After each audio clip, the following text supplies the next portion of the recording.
I do not begin this story with a victory, nor with a prayer. I begin it with exhaustion. There is a kind of weariness that does not live in the muscles or the eyes. It settles deeper where a person begins to fear their own thoughts. I was there that night, an ordinary night on the schedule, and yet unlike any other in the life of my conscience. I was the president, a title that sounds solid, definitive, but in the last hours of that day, it felt more like a heavy garment I could not remove even when I wanted to. 18 continuous hours, maps, reports, phones ringing, the names of distant villages I had never visited, yet a single signature from me could decide whether they would still exist by morning. I signed. I delayed. I asked for further verification. Harmless verbs on the surface, each one carrying human lives beneath it.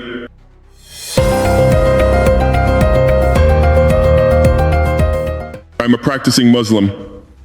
I was taught that power is amana, a trust, not an ownership. I believe that, I still do. But there are moments when faith does not disappear, it simply grows quiet, stepping back to make room for fear. Fear that if I hesitated, the country would slide into chaos. Fear that if I appeared weak, someone stronger and far more brutal would take my place. Fear that if I did not control everything, everything would consume me. It is a very human fear. And it is exactly where tyranny begins, not with hatred, but with responsibility distorted into obsession. That night, I did not remove my uniform, not out of defiance or discipline, but because I no longer had the strength to separate my body from the role it carried. I lay down on a narrow couch in my office, a piece of furniture never meant for sleep. I remember thinking, just before closing my eyes, if there is a God, he must understand why human beings become most dangerous when they are convinced they are doing what is right. I did not ask for a sign. I did not expect a dream. I simply let go. And it was precisely in that moment between power not yet set aside and conscience not yet fully awake that a door I did not believe existed began to open. Not with noise, not with light, but with a presence. I did not feel myself falling asleep. There was no descent, no blur. One moment I was weighed down by my body, by fabric and fatigue, by the dull ache of responsibility. The next, that weight was gone, not lifted, but rendered irrelevant. I was no longer in my office, but I was not anywhere else either. There were no walls, yet I did not feel exposed. No sky, yet I was not enclosed. Light existed without a source. It did not shine, it was, as if illumination itself had decided to remain after everything else had been stripped away. The air felt dense, not heavy but intentional. Every breath carried meaning, the way silence does when it is charged with something unsaid. I understood immediately that this was not a place where careless thoughts survived. Whatever this was, it demanded honesty without asking for it. What unsettled me most was how real it felt. Not vivid, not symbolic, real, more coherent than memory, more stable than waking life. I had known dreams before, the kind that dissolve the moment you question them. This did not dissolve. It waited. Then I became aware that I was not alone. He did not appear suddenly. There was no moment of arrival. It was as if my awareness simply expanded enough to include him. He stood a short distance away. No halo, no radiance, no trace of the images I had seen since childhood in books and films. He looked Middle Eastern, weathered, grounded. His clothing was plain, worn by travel and dust rather than ceremony. His hands caught my attention, rough, calloused, the hands of someone who had worked, walked, lifted, endured. His face carried no drama, no sorrow on display, no manufactured compassion, just an expression of deep, unsettling familiarity, like someone who had seen me long before I learned how to hide from myself. I knew who he was, not by doctrine, not by theology, but by recognition. Isa ibn Maryam, Jesus. The knowledge arrived without argument, and for that reason alone it frightened me. My body reacted before my mind could intervene. I moved to lower myself, to bow in the way I had been taught, to honor a prophet, respect, not worship, humility without divinity. Before my knees touched anything, before I even knew what ground was in this place, he raised one hand. A simple gesture. Firm, not forceful. Not like that, he said. His voice was calm, not commanding, not distant. It carried no echo, yet it filled the space effortlessly. I froze, caught between obedience and confusion. If not like that, I asked, my voice strangely steady, then why am I here? He did not answer immediately. He looked at me not as a judge, not as a teacher addressing a student, but as someone weighing whether the other person was ready to hear what could not be taken back. Finally, he spoke. Because you are about to confuse power with necessity, he said, and once you do, you will call it virtue. The words did not accuse. They uncovered. I wanted to protest. I wanted to explain context, complexity, history. I wanted to say that leadership is not lived in absolutes, that survival forces compromises, that ideals collapse under fire. But none of those defenses rose to the surface. Instead, a simpler truth did. I am afraid, I said. He nodded, not in sympathy, but in recognition. So are all tyrants, he replied, before they become certain. The silence that followed was not empty. It pressed in gently, insistently, as if inviting me to look at something I had avoided for a long time. This is not a vision, I said, almost offensively. I do not believe in visions. He met my gaze. Good, he said. Then listen carefully. What follows does not need belief to be true. And with that, the space around us began to change, not transforming, not moving, but revealing what had been there all along. The space did not shift the way dreams usually do. Nothing dissolved. Nothing morphed. It was as if a veil had been lifted, not from the world, but from my attention. I understood, without being told, that this encounter was not about belief. It was about position. Where I stood historically, morally, and politically placed me in a narrow corridor between forces that had crushed better men than I. You stand between two misunderstandings, Jesus said. I waited.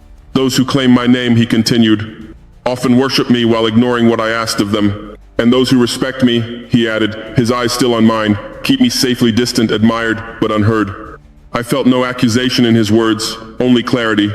You, he said, stand far enough from both to see the pattern. That unsettled me more than praise would have.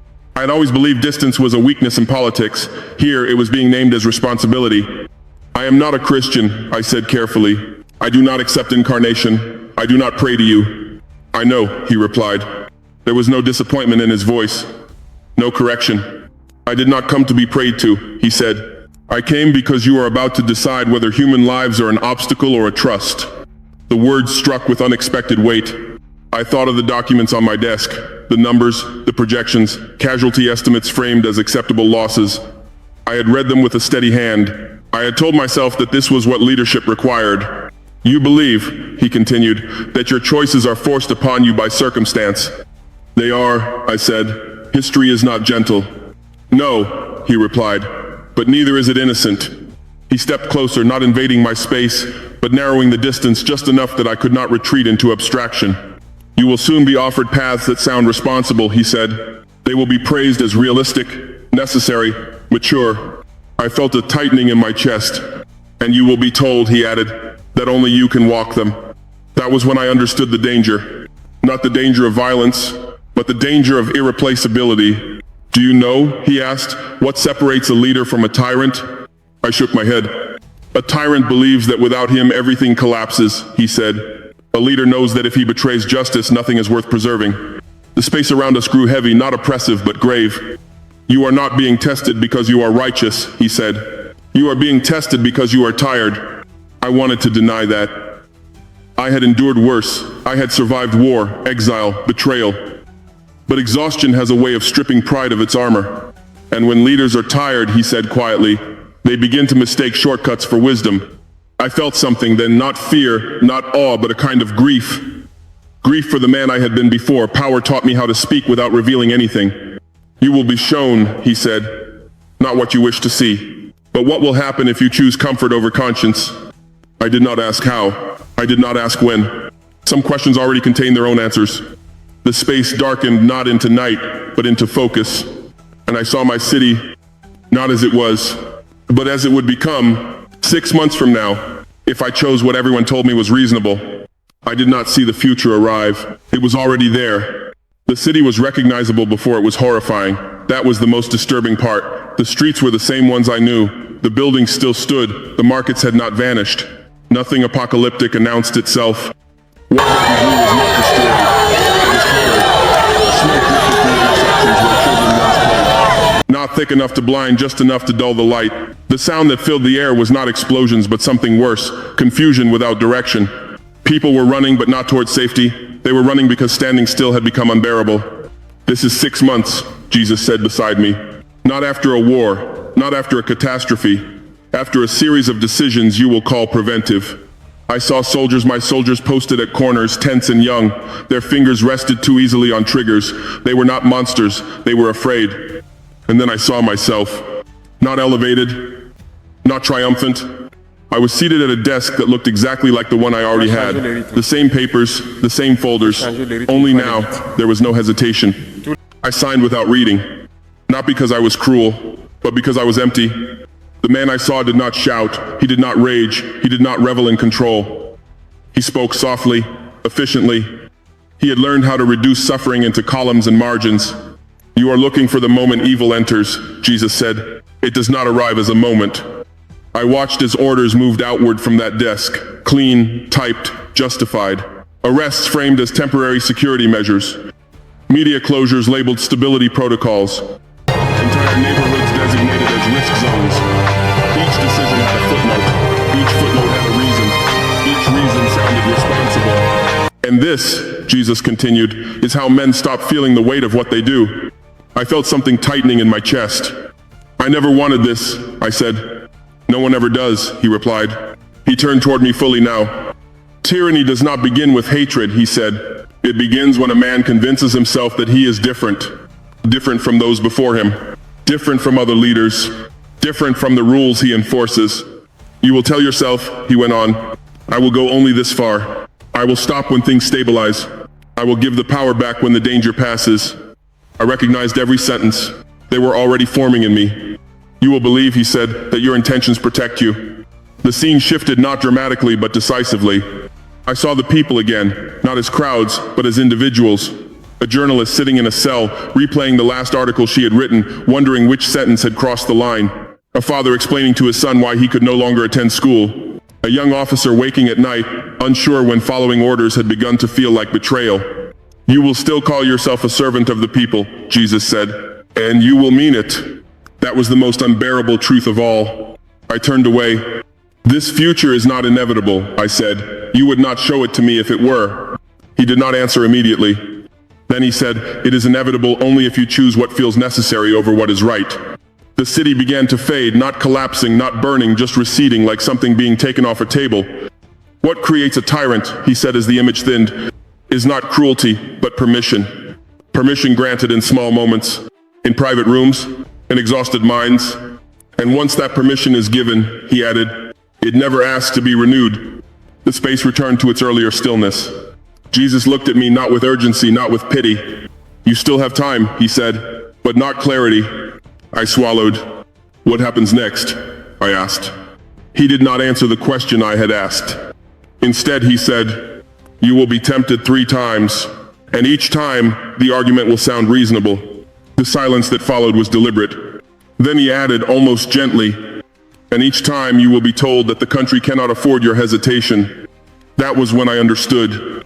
The danger was not choosing evil, it was choosing efficiency over conscience. Again, and again, and again.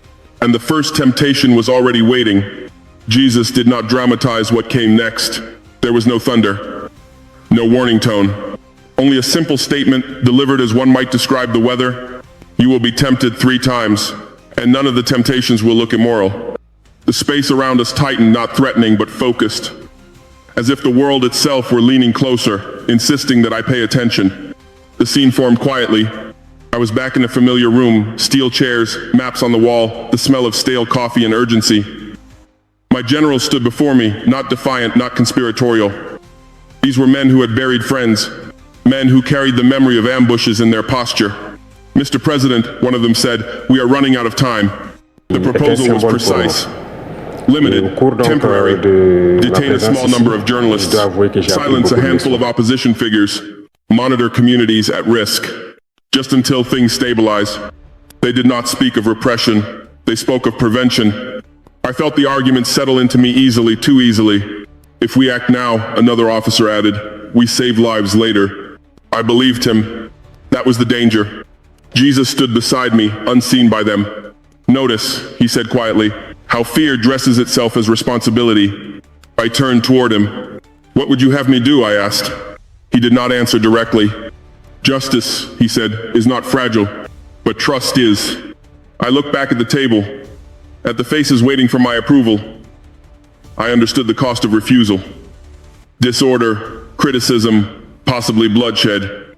And the cost of agreement? I asked. Jesus met my eyes. You will win, he said, and you will begin to lose everything that made the victory worth having. The scene dissolved before I could respond. The next setting was colder, quieter. Glass walls, soft chairs, interpreters who spoke only when necessary. Across from me sat representatives of a powerful nation. Their tone was respectful, their smiles restrained. Everything about them suggested inevitability. We want to support your transition, one of them said. Security assistance, infrastructure, recognition. He slid a folder across the table. Inside were agreements written in neutral language, resource access, long-term leases, strategic cooperation. You will still be in charge, he assured me. This is partnership. I opened my mouth to answer, but Jesus spoke first. Read the silence, he said. I looked again at what was not written, at what was assumed. And if I refuse? I asked. The diplomat shrugged gently. Then others will take your place, he said. Men less careful, less principled. The threat was not explicit, which made it effective. Jesus leaned closer. Do you hear the lie, he asked. I shook my head. That dignity is negotiable, he said. That sovereignty can be borrowed back later. He straightened. There are poverties, he said, that starve the body, and there are dependencies that starve generations. The folder remained on the table as the room faded away. This one hurt before it even fully appeared. I was standing in a smaller office. No flags, no aides, just one man across from me, a friend. We had trained together, hidden together, dreamed together. He knew my weaknesses, I knew his courage. Between us lay documents I had already read, bank transfers, contracts, evidence that could not be explained away. He did not deny it. Instead, he said quietly, if it were you, I would protect you. The sentence lodged in my chest like a blade. Jesus did not speak immediately. He waited until the room felt unbearable. Then he said, this is where revolutions go to die. I looked at him, anger rising. You asked me to abandon him? I said, no, Jesus replied. I ask you not to abandon everyone else. I felt the weight of it then. If I protected my friend, the law would become theater. If I enforced the law, I would become alone. There is no clean choice here, I said. Jesus nodded. There never is, he said. That is why it matters. He paused and added, the moment you place loyalty above principle, you teach the nation that justice is personal. The friend looked at me, waiting.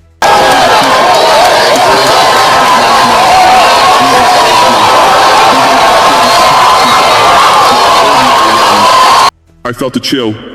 They will come, he continued, not once but repeatedly, in different names, different faces. He turned away slightly, and each time he said, you will be told that the country cannot afford your refusal. I swallowed. And if I refuse anyway? I asked. He looked back at me. Then you will pay, he said simply, but you will remain free. The silence returned, not empty, but waiting. And I knew the dream was not finished yet. For the first time since he appeared, Jesus did not look at me as someone standing at a crossroads. He looked at me as someone who would have to walk regardless of what he chose. This is where people expect doctrine, he said, as if reading a thought I had not fully formed. Rules, commands, a name to attach to what they must obey. He shook his head slowly. I will not give you any of that. The space around us felt almost austere now, stripped of images, stripped of future and past. There was no city, no generals, no diplomats, no friend across a desk. Only two men standing in a silence that no longer needed to prove anything. I am a Muslim, I said again, not defensively, but carefully. I do not follow your theology. I know, he replied. That is why we are still speaking. He walked a few steps, not away from me, not toward me, but alongside, as if the direction itself no longer mattered. Power, he said, does not ask whether you are religious. It asks whether you are awake. I felt the weight of that word settle in me. Most men who gain power believe it will allow them to fix what is broken, he continued. But power does not repair. It reveals. I thought of myself again, how quickly my language had changed since taking office, how easily I now spoke of units, zones, and stability instead of people. Then what is leadership? I asked. Jesus stopped. It is not control, he said. It is exposure. I frowned. A leader, he explained, stands where the consequences land first. Not last, not hidden behind process. He looked directly at me. When you sign an order, you should feel it in your sleep. The sentence unsettled me more than any warning so far. You are told, he went on, that leadership means strength, and so you are trained to hide doubt. He paused. But doubt, he said, is not weakness. It is what prevents certainty from becoming cruelty. I felt an unexpected resistance rise in me. Then what you ask, I said, is impossible. No nation can survive if its leader hesitates at every decision. Jesus did not disagree. No nation survives without cost, he said. The question is, who pays it? The silence stretched long enough for the answer to form on its own.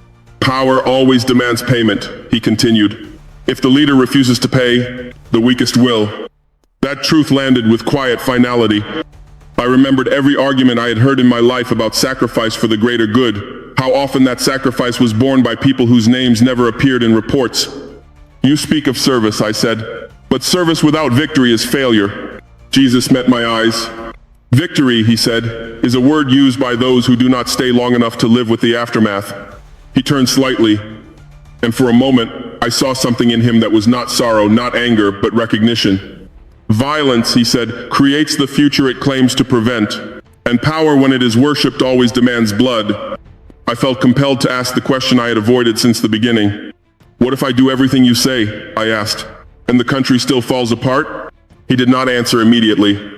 When he did, his voice was quiet, almost ordinary. Then you will not have failed, he said. You will have refused to become what destroys it from the inside. I exhaled, realizing only then how tightly I had been holding myself. There is no guarantee, I asked. No, he said. There never is. He stepped back, creating space where there had been none. What I offer you, he said, is not success. He looked at me steadily. It is integrity under pressure. The space around us grew still again, not expectant, not dramatic, finished, but not resolved. I sensed that whatever was coming next would not belong to the dream anymore. It would belong to the waking world. When the space began to recede, it did not collapse or vanish. It simply loosened its hold on me. There was no farewell, no instruction to remember, no claim that what had occurred was sacred. Jesus did not say, believe this. He did not say, tell anyone. He did not say, I will return. He only said one last thing, almost as an afterthought. You will want to explain this away. Then he was gone. I woke with my neck stiff, my uniform wrinkled, my mouth dry. The office was unchanged. The clock on the wall confirmed that I had slept less than 2 hours. There was no lingering warmth, no sense of peace. Only a heaviness like waking after making a decision you cannot undo, even though you have not yet made it. My first instinct was to distance myself from the experience. Fatigue, I told myself. Stress. A mind overloaded with history, religion, and responsibility.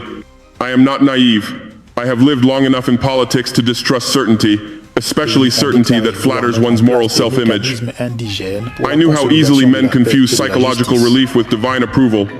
So I did what I always do when confronted with something unsettling. I tested it against reality. If this was only my mind, I thought, then it will dissolve under daylight. But daylight did not dilute it. It sharpened it. Every briefing that morning echoed the same pressures I had seen in the dream, the same language, the same logic, the same urgency wrapped in professionalism. And then the call came. It was not scheduled. It did not come through my usual channels. An aide hesitated before transferring it, unsure why a foreign priest, retired, elderly, no official standing, had been persistent enough to reach my line. I almost declined. Something made me accept. His voice was thin but steady. He spoke slowly, as if time had taught him that haste was unnecessary. I will not take much of your time, he said. I am calling because I recognize a moment I have seen before. I did not interrupt. I worked with Thomas Sankara, he continued, not closely, but long enough to know when a leader is being cornered by reasonable men. That phrase made my spine tighten. He did not know my situation. He could not have. Yet he spoke as if he had been in the room. There are 3 dangers, he said. Security without justice, foreign help that silences your own voice, and protecting friends when the law demands distance. I closed my eyes. He had named them exactly, not conceptually, but in sequence. I am not calling to advise you, he said, only to warn you. Warn me of what? I asked. He paused. That there will be no applause when you choose correctly, he said, and no forgiveness from those who benefit when you do not. When the call ended, I remained seated long after the line went dead. I did not call it a miracle. I did not call it a sign. I called it something more dangerous. A confirmation without explanation. And that left me with nowhere to hide. The first test arrived sooner than expected. A coordinated recommendation from security leadership, carefully worded, legally framed, detentions without charges, justified as temporary safeguards. I read it twice. Then I asked for the names. Silence filled the room. These individuals, I said finally, have not committed crimes. They may, one officer replied. That is the point. I heard the echo of the dream. Fear dressed as responsibility. I refused. The backlash was swift. Leaks to the press, accusations of weakness, warnings, some subtle, some not, about instability. Violence did not disappear, which made my choice harder to defend. The second test came from abroad. The terms were generous, the pressure polite. The message unmistakable. Accept partnership as defined by them or face isolation. I declined. The economic consequences were immediate. Aid delayed, markets reacted. Advisors questioned my judgment in language that pretended to be concern. You are sacrificing prosperity for pride, one told me. No, I thought. I am refusing to mortgage the future for calm headlines. The third test broke something in me. I signed the order to investigate a man who had once saved my life. He did not fight it, which made it worse. When he was removed from his post, I lost more than a friend. I lost the last illusion that leadership could be clean. That night, I did not sleep. Not because I feared the future, but because I had chosen it. Time did not reward me. Some decisions proved right, others exposed my limits. I made mistakes, real ones, costly ones, but I did not become what I had seen. And that, I have learned, is not a small thing. Leadership did not make me righteous. It only forced me to choose again and again between convenience and conscience. I do not claim guidance. I do not claim moral clarity. Only this. Every day I wake up and must choose again. There is no final victory, only vigilance or surrender. With time, the story people told about those years began to harden. Some said I was reckless. Others said I was principled but naive. A few said I had wasted a rare moment of power. I listened to all of it in silence, because none of it was entirely wrong. History prefers clarity. Human lives do not. What I learned slowly, painfully, is that ethical leadership does not resolve tension, it inhabits it. Anyone who tells you otherwise has either never held power or has already made peace with what they surrendered. There were days I envied those who ruled without doubt, men who slept easily, men who spoke in certainties, men who could call their own reflection strength. But I also saw where that road ended. Always. Power did not corrupt me all at once. That is a comforting lie people tell themselves. It tried instead to normalize itself, asking for small permissions, small silences, small exceptions. It wanted me tired enough to stop noticing. That is why the real struggle never ended with a single decision. It began there. I am often asked, sometimes gently, sometimes aggressively, what I believe happened that night. Was it a vision? A dream? A projection of stress and history shaped by religious memory? I answer honestly, I do not know. And I am no longer interested in knowing, because the question that mattered was never what appeared to me, but what I was warned not to become. I did not convert. I did not adopt another faith. I did not reinterpret my religion to justify authority. I remained a Muslim, bound by prayer, doubt, and accountability. What changed was not my theology. It was my attention. I stopped asking whether I was right, and started asking who would pay if I was wrong. I stopped asking whether power was necessary, and started asking how much of my soul it required as collateral. If there is one truth I can offer without embellishment, it is this. The road to tyranny is paved not by evil intentions, but by exhausted leaders who mistake urgency for permission. And the road away from it is not heroic. It is repetitive, uncelebrated, lonely. It requires choosing restraint when no one is watching, refusal when compliance would be praised, principle when loyalty would feel warmer. I do not know how history will judge me. I know only how I must judge myself each morning, before the day begins, before the phone rings, before the language of necessity returns. Every day I wake up and must choose. There is no final victory, only awareness or surrender. And that choice, I have learned, is never made once. I hesitated before ending this account, not because there was more to add, but because endings create the illusion that something has been resolved. Nothing has. Power does not leave when a term ends. It lingers in habits of thought, in reflexes, in the way one justifies silence. Long after the office is empty and the motorcades disappear, the temptation remains to explain oneself generously, to edit memory, to soften the edges of responsibility. I resist that temptation by remembering one simple truth.